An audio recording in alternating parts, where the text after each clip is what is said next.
And it's the show which brought us crime, corruption and office romances. But where are the stars of The Bill now as the iconic ITV police drama celebrates its 40th anniversary today? We're reuniting some of those legendary coppers right here in the studio.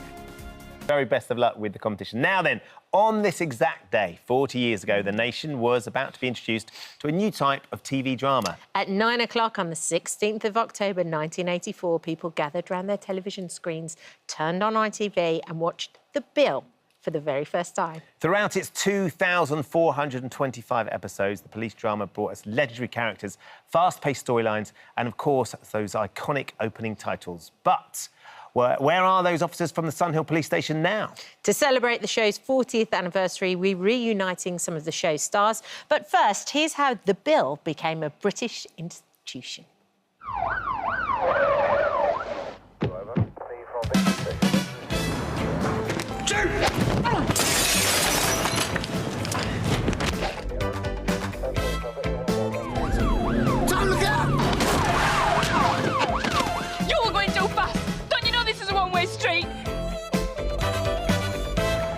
It's not your wife we're interested in, Neil. It's you. Sarge. What? Have you taken a knife and stabbed me through the heart? You could not have hurt me more. See what you've done to me. Oh! Get back!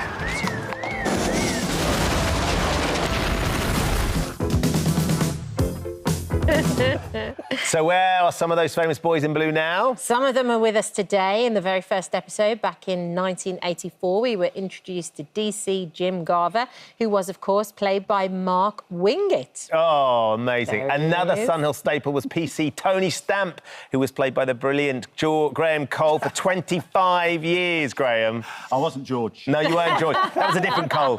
And he kept his fellow coppers in check as Detective Inspector Neil Manson. Andrew Lancel is also here with us this morning. Hi, guys. Hello. Thank you for joining us. Pleasure. It's amazing.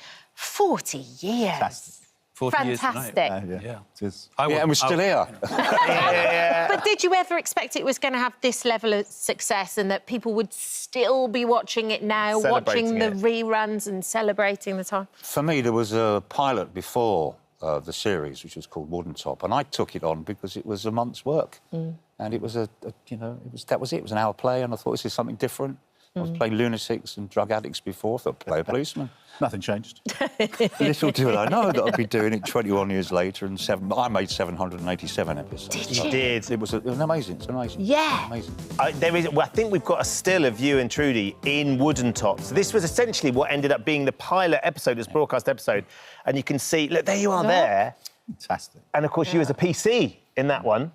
And your career within Sunhill developed significantly, didn't it? Well, not really. He never really rose above DC. DC was still a constable. But, I think right at the very end became a sergeant. But Right. no. I remember my first scene with you when I was so nervous because we used to call him the Guru.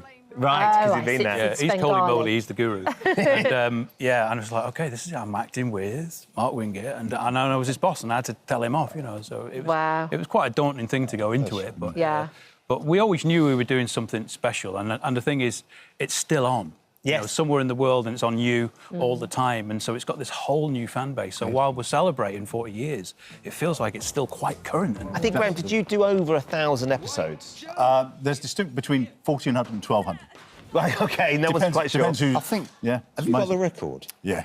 You got the record? Yeah, I've got the record. But I think what it did so amazingly was it humanised the police force as well, wouldn't you say, Graham? That's a beautiful thing to say, because when I got the part, like many of us, I was from theatre, 12 years in theatre before it. And when I got the part and they gave me this breakdown, he's a gun specialist, a car specialist, a martial arts. What he wasn't a specialist was frightening. But, of course, then you go research it. But, like you two, your producers and directors, they don't know that's going to work. And for us, it was exactly the same. It just works. And if you like each other, you build from that. And when your earlier question, when we're on the streets, which was 98% of my time on the streets of London, my beautiful city that I adore, public will come up to you all the time. You've got an idea, this is a bit different. I mean, Cherry, my missus, used to get fed up with going shopping because if I got smacked by some woman because he was trying to womanise, at the time, we'd be walking around Marks and Spencer's. There are other stores available, and sort of like the third woman to come out and give me a hug, and Cherry just go, "I'll see you in the car in 20 minutes." Still, I mean, you did a selfie at 8 o'clock this morning. I did a selfie in the hotel. Really? I was doing a new series in Newcastle recently, a new Sheridan Smith series, and I was dressed as a lawyer, barrister, wig, all of it, and outside having a cup of tea, and 2 people came up to D.I. Manson.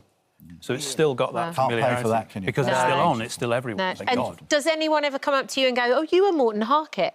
Does anybody ever do that? My daughter does that quite a lot. What are you saying? Do you know this about Andrew? Do you know that do you understand exactly his heritage with Scandinavian pop groups? Oh, yeah. No. We worked together, didn't we, Kat? We did. So I was hosting Celebrity Stars in Their Eyes, and Andrew actually won it as Morton Harkett. Yeah. Now, how about this? Look. And he actually won. His voice was amazing. Look at him go. Yeah.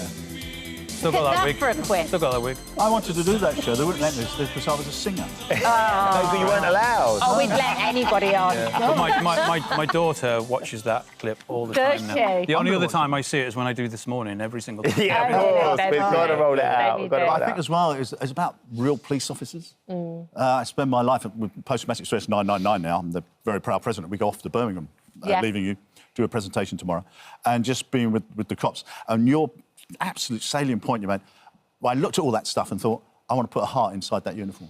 The thing that we forget is, they're people's brothers, sisters, husbands, wives. We forget because they've got that gear on. You just forget that. I think it was the first time you'd really got a window into London crime. Most of the storylines were based on real crimes by Met officers. Sure. They were there with us all the time, and a window into the lives of the coppers. Sometimes, yes, it went a bit soapy. Sometimes it went too serious. Who knows? It had all these different, lives, but it was still there, and it lasted a very long time. So Kissy Trudy, after 18 years of working with us, quite interesting. Yes, she speaks very highly of you as well. Apparently, I wasn't a very good kisser, apparently. Kissing her husband, Kit, was even better. Mark, there is something incredibly special about you lot when you all get together, because you shared this experience. Like, we loved it from the outside. Oh, we're raucous. But you shared it on the inside, of course. That's beautiful. And it's still loved. I mean, as Andrew's saying, it's still watched. It's still in Australia. You're still very big over there. Do you know we do Bill reunions? Yes. Misty Moon. They're our events coordinators, and it's fantastic. We're in Misty Moon 11 in November. It sells out within days. And I'm trying to coerce this one to come along. Marky Trude and I did the last one, and it was hysterical. Where was that one held? The Cinema Museum in Kennington. It's a beautiful, atmospheric place. This is Charlie Chaplin's old workhouse. Yeah. Wherever you go in the world, whatever shows you're doing. I was doing a junket for another series recently and still talking about the Bill, and I'm really proud of it. It's beautiful. I've become, I think, in some ways more affectionate, as time goes on. Because it's still on. It's still on streaming and still on all the time. And it's part of and kids, life. Of course. I do pantos. Yeah. And you keep saying, can you still put From the Bill underneath the post? Yeah, because the kids are watching at 7 o'clock in the morning. And they're enjoying it then. Do you think they could ever make more of them? Not with these two. Too old now, that's Too right. expensive. I can play anyone's dad or granddad that they want me It's to. probably the most common question we get asked. Probably every day of our lives is the Bill coming back. And, in many ways, it's never gone away. Yeah, that's a good point. It's still there. I don't know how they would reboot it. I'm sure they'd find a way, but... It's very different now. But there is a huge affection for it as well, and trying to recreate that might be difficult. I think sometimes, though, keep it. Just keep it as it was. Because, you watch that show, 27 years, or 25 years I did on that show.